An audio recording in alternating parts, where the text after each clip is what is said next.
Hey, good morning. My name is Mandy Offerly, and I'm with the Cedar Key News. And this is Nancy Sera. Nancy is running for a commission seat that she has occupied for the last 2 years on the Cedar Key City Commission. So we'll start our interview now. Okay? Take a moment, Nancy, if you would, and reflect on your self-introduction that you wrote for us. Is there anything now that you'd like to add to it that you didn't have an opportunity to mention in writing? Maybe pets, maybe family, maybe anything. Oh. That I wanted to include as part of my bio? Is there anything that you want the people to know that you might not have had a chance to mention? I do want to just say that I am in this position without an agenda. I'm here to serve the residents of Cedar Key, and that's really my interest, you know, to help in any way I can. So I really appreciate it when people come to me and talk, because I may not know how you feel without conversation. So I appreciate that very much. Thank you, thank you. We'll get on to our questions here. Being a part of a community is very important, especially if you are a commissioner. What is it that you've done for this community? Oh. Well, as part of my getting familiar and meeting people when I first moved here, I joined a lot of different organizations. I served on a couple of their boards. And now that I work at the Chamber, well, I've been there now 3 years. There's a lot of opportunity to help out. For example, the art festival's coming up, and Sue and I will be helping to cook Miss Thelma's crab cakes at in the park. We've done a number of, I've always helped Sue with her community projects, things that she does like during the Christmas holiday with Santa and serving hot chocolate and cider and the trees. But one of the things that I've really been involved in as a commissioner has been helping the staff in City Hall while we were advertising for a city clerk. There wasn't anyone that knew how to process the banking automatic billing payments. So I took that on, and hopefully they're all straight now and we don't have any issues. But I'll just jump in to help with whatever we need whenever you need it. So please come by and ask me if you need a volunteer. Hey, that's a great answer. If you'd speak up a little bit, that would be great. Think of people at the back of the room. Oh, okay. If you can. Okay. Now this may be a little redundant in your written responses, but can you tell us, in your past, what has prepared you for this job, educationally, experientially, or professionally? What in your past makes you the perfect commissioner? I think it was, I've worked for private industry for many years, and then when I went, after 9/11 and I went back to Washington, I found a position with the District of Columbia Public Schools, so I worked with them for 3 years. And from there I went into consulting for the Department of Agriculture, and then I spent the last 9 years at the State Department. And I think all of those things, and because my education was, my graduate degree is in not environmental health, that's my undergraduate. My graduate degree is in information technology as a project manager. For a number of years. I think that really prepared me to help to plan and organize things, to document procedures and processes, and I have helped to do that. For example, as part of this billing process, I've created a training manual for the next clerk so that she doesn't have to struggle with trying to learn it as I, did, because it's complicated. It looks simple, but it's not. So I think And I will continue to do that. I mean, because I'm a listener and I try to be diplomatic. I'm not always diplomatic, but I learned that from the State Department. I think that I'm the best person for this position, and I Okay. want to continue to do it. I really enjoy it, actually. Okay, thank you, thank you. Now, this is a bit of a change in direction, but Okay. can you talk to us about the Sunshine Law? It has advantages, it has disadvantages. Can you give us a little paragraph on that?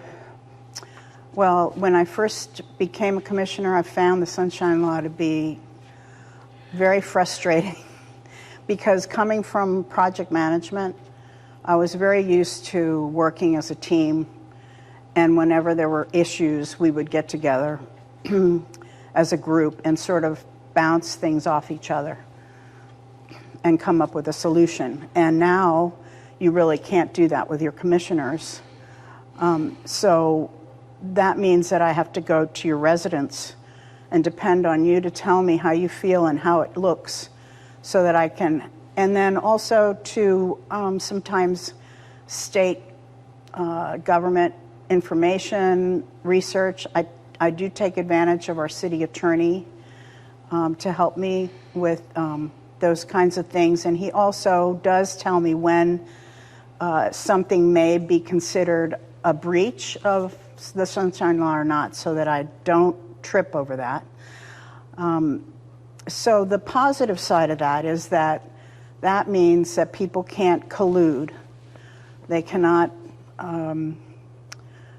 plan things together that would maybe could be considered unlawful or even detrimental to the community. So that's the reason for that. But we just learn to live with it. Okay. The next question is, how important is the time you've already spent on the commission? How's that going to make you a better commissioner for next term? I've learned a lot.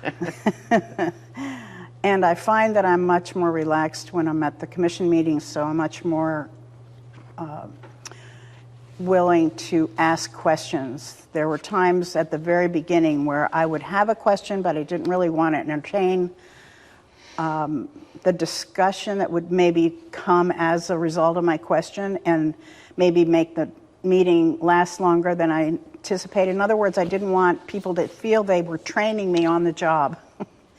But now I've got a lot more confidence because I've learned so much, and I think I feel better about the timing of things and when to ask, when not to ask, and also I've learned a lot more about the Cedar Key laws, and like I said, I do go to the city attorney when I have questions, but I do all my research prior to that so that it can be a best use of all of our time.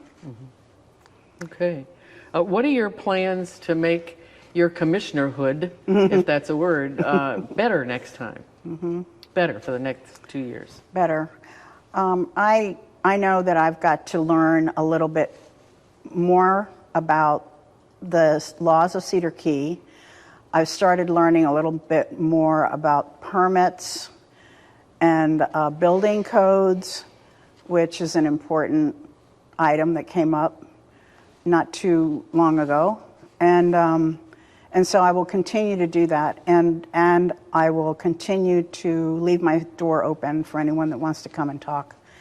I think that that in and of itself is a huge, and also staying involved in the community, because that's how you learn things sometimes. Just in a relaxed conversation, someone will mention something that's really important later on. So I think those are the more important things. Okay, thank you. Everybody's had, everybody's got an opinion about liveaboards. You know, they like them, they don't like them. Their grandfather had one, whatever. But what are the potential problems that if they go unchecked or uninvestigated in 5 years in Cedar Key, what could be the problem with them? Well, obviously, we've got a very sensitive ecosystem or environment that surrounds us and it supports our clamming industry and our oysters. So we certainly can't have sewage or anything of that nature entering our waters and damaging the fresh water that we have. So by the same token, I heard someone saying that that might be the future, with the sea level rise. There will be more liveaboards because there will be less territory to occupy. And I don't know how true that is. That's way down the road, though. I think what you say is really interesting because we need to establish then some more specific laws pertaining to liveaboards if we're going to allow them. And that is something that we need to debate. We have not discussed that yet. Okay. Okay, so here's a quick question. What is the job? Is it to enforce the laws of Cedar Key or to give variances when people ask for them? No, it's administration of our policies and our codes. So, and trying to make sure that we've addressed issues that have popped up so that it's for the good of the whole. And that's something that I learned not too long ago.